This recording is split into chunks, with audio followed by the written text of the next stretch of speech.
Today's episode of Two Idiots Spend a Few Days in the Wilderness involves a 3-day trip deep into the Upper Clearwater Ram Public Land Use Zone, with Wietze and myself playing the part of the idiots. We left Calgary at 04:30, driving 3.5 hours to the Canary Creek trailhead. Although this drive is long, it is also beautiful as it winds through quaint rural communities such as Sundre and Caroline before winding its way into the eastern Rockies. The Bighorn Wilderness parallels the Continental Divide, extending from the Red Deer River in the south to the Brazeau River in the north. At 5,000 square kilometers, the Bighorn fits like a puzzle piece into a gap of national parks sharing borders with both Banff and Jasper. Much of the Bighorn was once included in the national parks nearly 100 years ago. This protection was withdrawn during the First World War, and despite promises from governments since, it has never been redesignated to pre-war levels of protection. Back in 2021, Wietze and I made our first excursion up the Ram River in fresh snow in June, camping near the Ram River Patrol Cabin and nabbing Wingnut, Canary, and Welk Peaks in less than ideal conditions. We were back in 2022, only this time we were planning to bike as far as possible up Canary Creek and then the Ram River before hiking and scrambling a set of peaks with very little beta. The cherry on the cake of this trip would be an attempt of Cheshire Peak, buried deep in the heart of the Alberta wilderness and sharing a border with the Siffler. Other peaks we were interested in included Dodo Peak, Dormouse Peak, and Heirs Peak. Our adventure starts right at the truck with a chilly crossing of Hummingbird Creek on the bikes.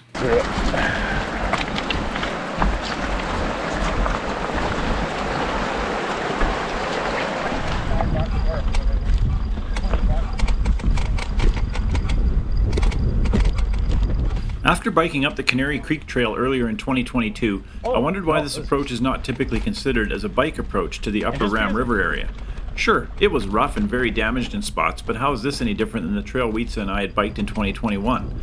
It would be at least 5 kilometers less distance than the Ram River Trail, and got the nod for that reason if none other. When these things get narrow, I bump my foot into the side. I know. Right in. See, that's got to be a digging though, but I don't know if it's a bear digging.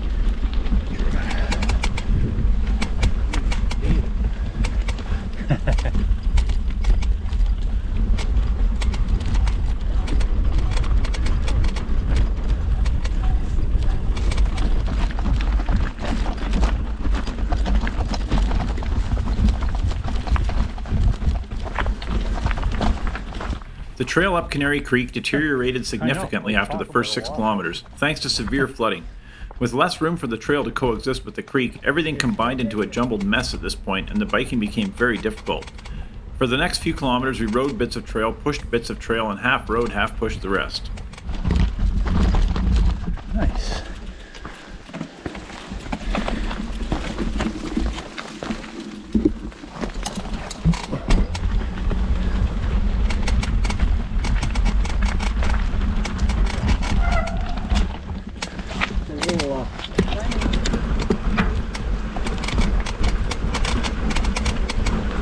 It took longer than I expected, but within 2 hours and 10 kilometers of the trailhead, we were finally at the H6 junction, with the Pleasant Valley Trail heading off to our left and the Hummingbird Trail to the right.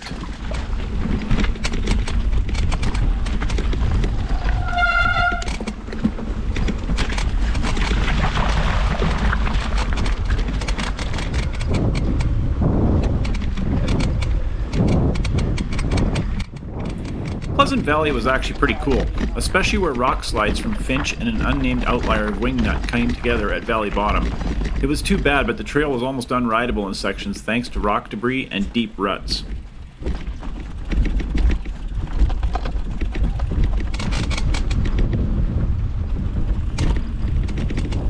I don't feel like swallowing horse poo just yet. Despite a sign at the H6 junction indicating no trail past the end of Pleasant Valley, there obviously is.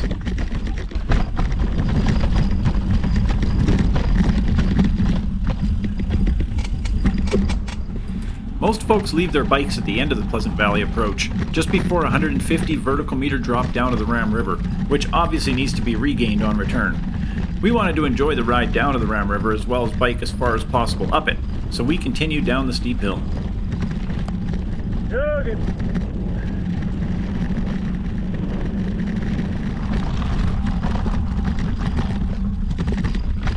This works. the bike all the way up. At the bottom of the hill from Pleasant Valley, we turned back to the west on a faint trail before descending a very rough track down to the Ram River that we'd hiked back in 2021. At the time, we'd really wished we'd brought our bikes further up the Ram River Trail, and now here we were, doing exactly that.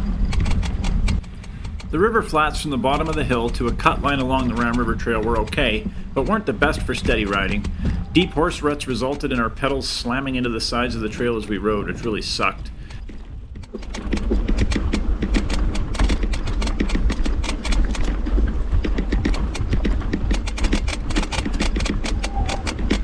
We made it to the cut line section without too much swearing. The cut line was a great ride, as expected. That's amazing, dude. Yeah, I'll check when we get to the river.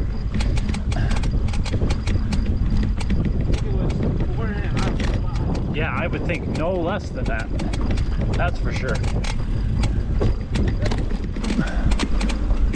At this point in our day, things were going much smoother than expected. As we approached the northeast end of Heirs Peak, the cut line deteriorated until we were walking our bikes beside standing water on the trail. 19 kilometers in at this point, we likely should have dropped the bikes here, but of course we pushed on. That's the thing with biking. You always want to push things a bit so you don't end up walking kilometers of perfectly bikeable trail after dropping the bikes. You know where it is, right? That tree. Do you want to put a waypoint in? Finally, 20 kilometers and 4 hours from the trailhead, we left our bikes in a small stand of trees along the Ram River and continued up the river flats on foot. There's all kinds of trails around here. Yeah, but I would. Stick Yep.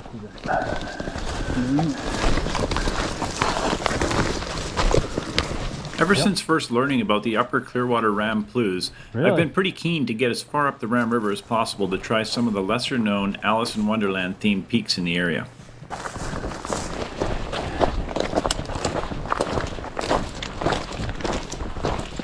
The Upper Ram River area is interesting from a hiking and scrambling perspective. It's not at all well known in those circles, but in hunting and horse riding communities, everyone seems to know all about it. The reasons are clear. It's not an easy or short access on foot or bike, which is how hikers normally approach an area. The good news for me as a scrambler who enjoys obscure summits is that there aren't very many published routes up here. Horse riders and hunters don't typically tag summits.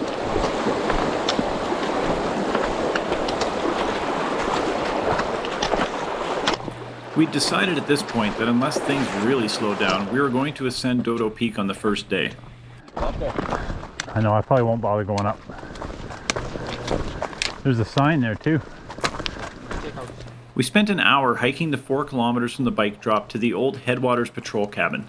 As we trudged uphill to the dilapidated cabin, we noticed some hunters hanging around the front porch. As we chatted with them, it was obvious they didn't understand us at all. When we told them we'd already biked and hiked 24 kilometers, they were gobsmacked. When we told them our plans to ascend a peak before hiking even further up the Ram River Valley before camping, they rolled their eyes and asked if we were feeling okay. They were helpful, letting us know there were a couple of trails heading up valley and which ones we should use. Just random.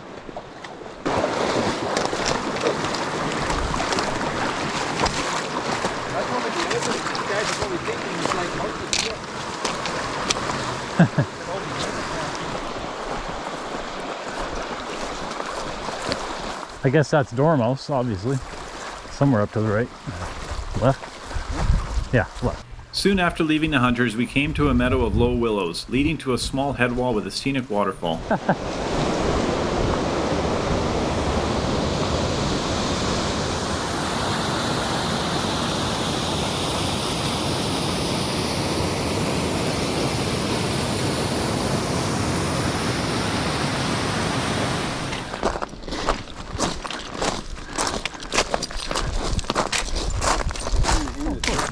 Dormouse Peak loomed over us to the south as we slowly ascended off the horse track and onto an obvious sheep highway leading towards my planned route up Dodo Peak's lower south slopes. The ungulates did a fine job getting us into a south scree gully, which did a fine job of getting us over tree line towards our peak, which was still out of sight at this point.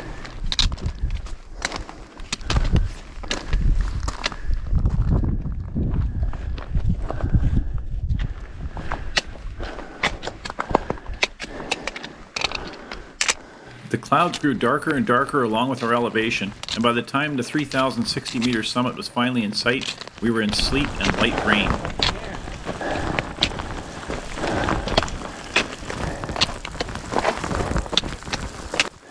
Water and ice pellets smacking us in the face wasn't the most pleasant thing in the world after 8 hours and over 30 kilometers of biking and hiking to the summit of Dodo Peak. But what can you do? The weather is what it is, and you just gotta deal with it. We hoped the rest of the weekend's forecast wouldn't be so far from reality, but we were stoked to be on our first summit. The cairn was blasted apart by lightning, and despite hunting around furiously, we couldn't find even the hint of a register.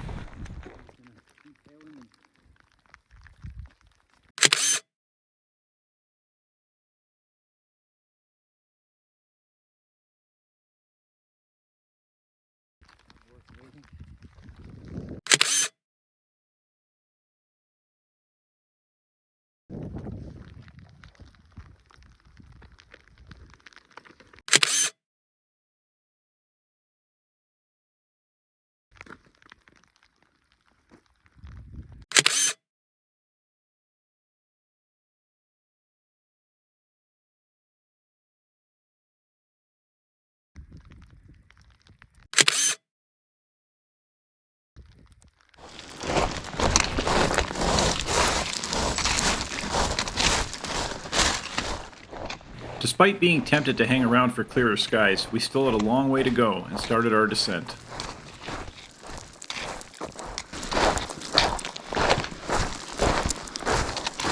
On return, the hunting party at the cabin regaled us with stories about ladder falls when we asked if there was a way to circumvent them.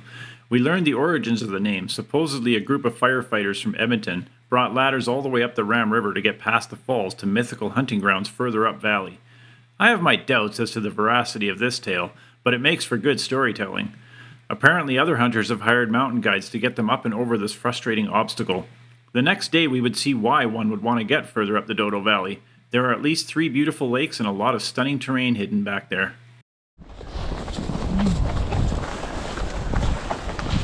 Okay. After exiting the Dodo Peak Valley, Wietze and I still had to hike 5 kilometers up the Ram River to the junction of the Ram Glacier and Cheshire Peak valleys. We chose to follow a well-traveled horse trail well to the west and above the Ram River. It was approaching 8:30 as we finally arrived at the trail leading into the Cheshire Valley and started looking around for a campsite. We were tired and light was fading fast, so we weren't that fussy. We found a pretty good site above the stream with nice protection in the forest, and we set up our tents as darkness slowly settled in over the silent wilderness around us. Camp in the bush. Nice little camp though, actually.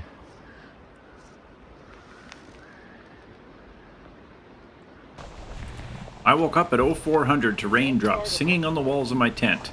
This was not in the forecast. This was also not very good.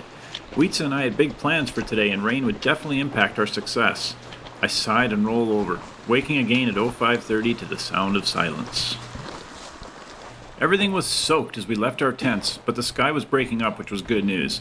After getting rain on Dodo Peak the day before, and rain overnight, we were no longer trusting our pre-trip weather forecast.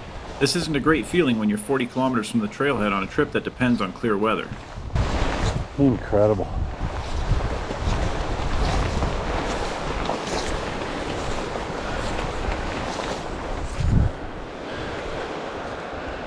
Cool. What a morning.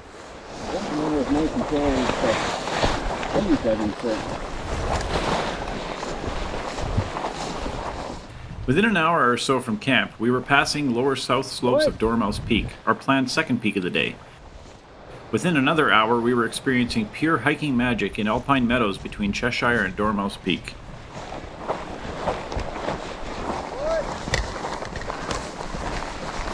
I won't soon forget the incredible atmosphere of the Cheshire alpine meadows as we hiked through foliage just starting to turn into its rich fall colors. The sun rising through the clouds behind us and the soaring forms of Dormouse, IB79 and Cheshire Peak looming over us combined into a special moment that sure didn't come cheap but was worth every breath it took to attain. Big marmot. Giving her 3 of them. Oh wow. They're like, what?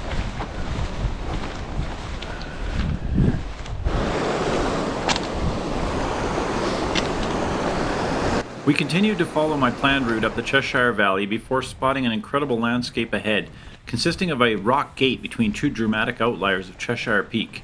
From afar it wasn't obvious, but we sure hoped there was a clear path between the gates and further up towards Peak 3150, an outlier of Cheshire that we had to ascend en route.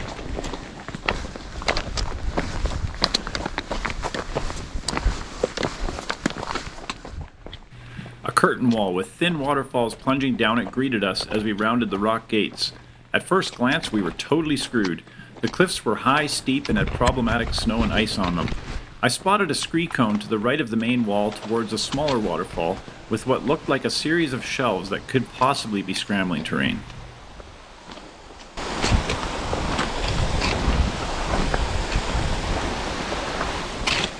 Working my way carefully up and right to the edge of the waterfall, I managed to find ledges and holds to a scree bench above. The holds were loose as heck, and watching Wietze come up below me, I realized there were 2 or 3 no-fall moves. From the top of the crux, we ascended easy scree ledges and slopes to the south ridge of Peak 3150.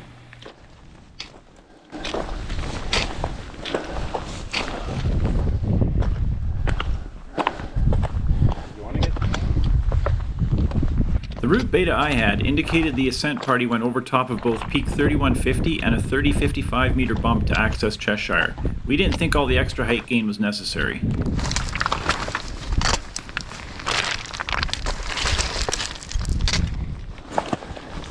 Traversing the southwest face of Peak 3150 was brutal. Put it this way, the scree and rubble was so bad here that both Wietze and I trashed our approach shoes on it.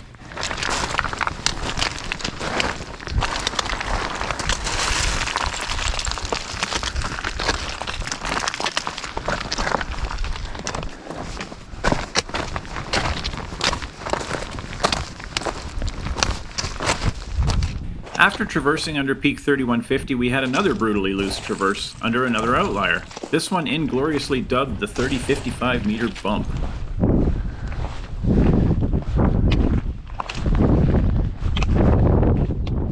It felt amazing to finally be ascending this remote and obscure mountain on a beautiful summer morning. There is an extra kick when ascending an unknown and unpublished route that is hard to explain. I've said it before, but there aren't many of these routes left in the Alberta Rockies.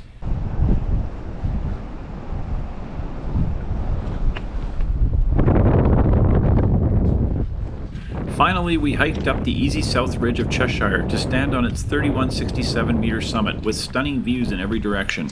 Just as on Dodo Peak, we couldn't find a summit register. Cheshire Peak. Right on, bud. Wow.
More stunning views included the incredible Furor Lakes under Mount Abstruse. It was only 11 o'clock as we left the summit of Cheshire with plans to scramble Dormouse Peak next. The views down the east face into the upper Dodo Valley from the south ridge showed why folks are so determined to get up the so-called ladder falls. This is the remote landscape that dreams are made of.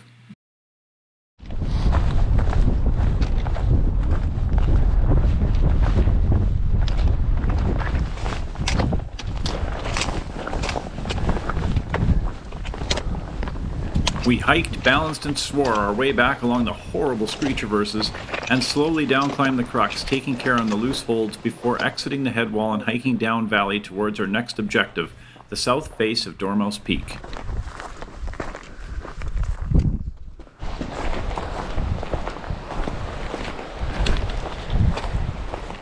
I was still feeling the happy buzz of taking Cheshire as Wietze and I hiked across scenic alpine meadow landscapes towards the south face of Dormouse.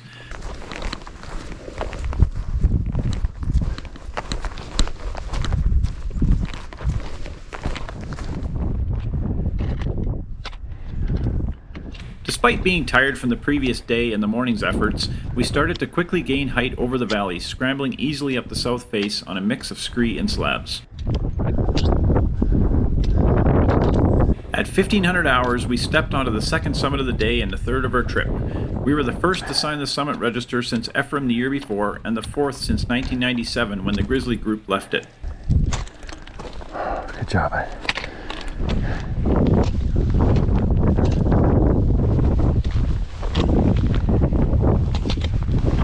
After a brief summit stay, we decided to descend the same route as Ephraim did, down a giant southeast scree and slab bowl.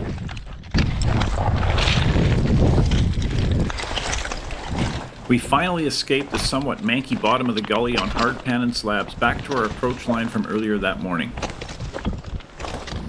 Hiking back to our camp, we decided to stay another night in our nice little spot, rather than push things further. We were tired but satisfied after a near perfect day of scrambling and hiking unknown routes and peaks.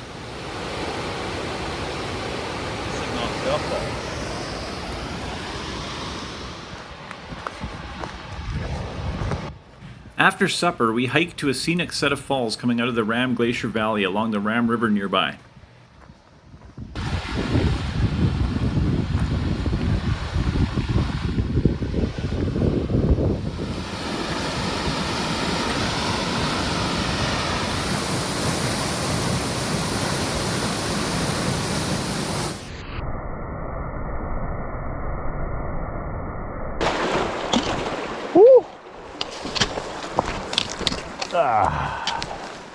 Once again, we woke to rain.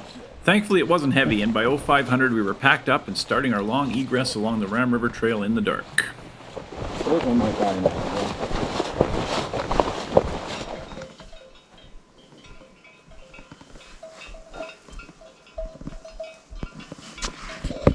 After hiking for a few hours in complete darkness, morning reluctantly broke around us.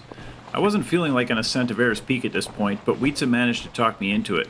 After all, in his words, it was only a prairie mountain. Damn that mountain! With my objection to an ascent noted and promptly ignored, we dropped the overnight packs and waded our way across the river flats towards some willowy slopes leading to the lower south ridge of Heirs.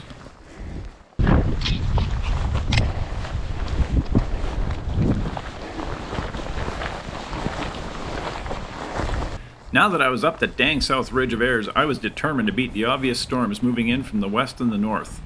The upper White Rabbit Creek Valley was holding a pretty good storm that seemed to be moving a wee bit closer every time I nervously glanced at it.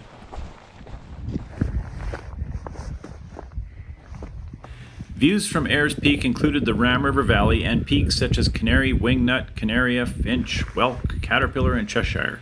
We also had views down White Rabbit Creek running past Hatter and Mount William Booth, all the way to the ex-Koalas peaks in the far distance towards Abraham Lake. In a surprise to no one at all, it started dumping rain on us soon after leaving the summit of Heirs Peak. Once again on this trip, we'd avoided the worst weather while sneaking in an extra summit.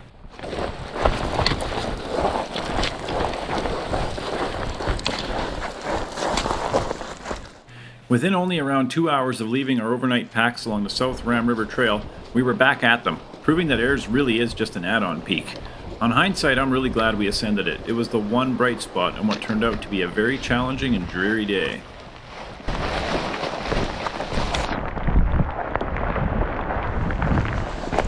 A steady drizzle quickly soaked us as we hiked in silence to the bike drop. By the time we finally reached the bikes, I was getting worried about my core body temperature.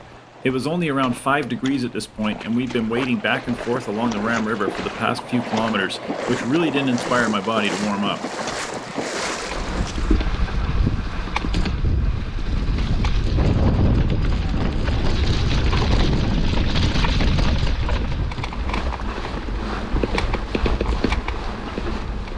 I'm not going to wax on and on regarding the next 3.5 hours of our day. It was hellish. That's about all there is to say about that.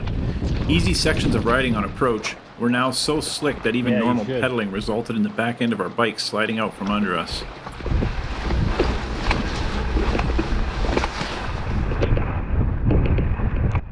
Horse poo flung in our faces along with gloppy muck and whatever else was on the trail. Biking back through Pleasant Valley wasn't very pleasant. It was mostly way too rough to actually ride it.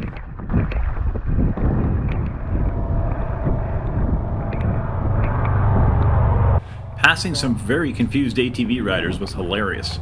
They were sipping warm coffee in their heated side-by-sides and giving us the WTF are you idiots doing look. We wondered the same thing.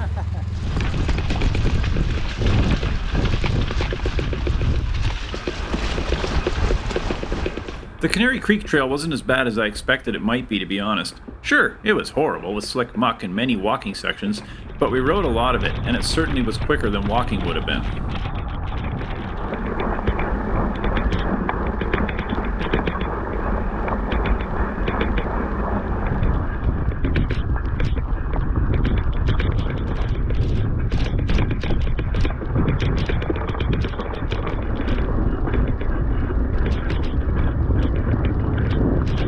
I cannot easily describe the feelings of elation and relief when I finally saw my taco across Hummingbird Creek. The suffering was finally over. So what can I say in conclusion about this incredible 3-day trip? All I know is I am very lucky to enjoy trips like this in these pristine areas of the Alberta Rockies. Sure, this is an OHV and horse traffic area, but once you get off the main drag and into the side valleys, this is as pristine a landscape as you're going to find pretty much anywhere else on Earth, I think. I will not soon forget walking through alpine meadows at sunrise or under soaring rock gates straight out of a Lord of the Rings movie. This is the kind of country that sits deep down in your soul and refuses to leave once you've experienced it.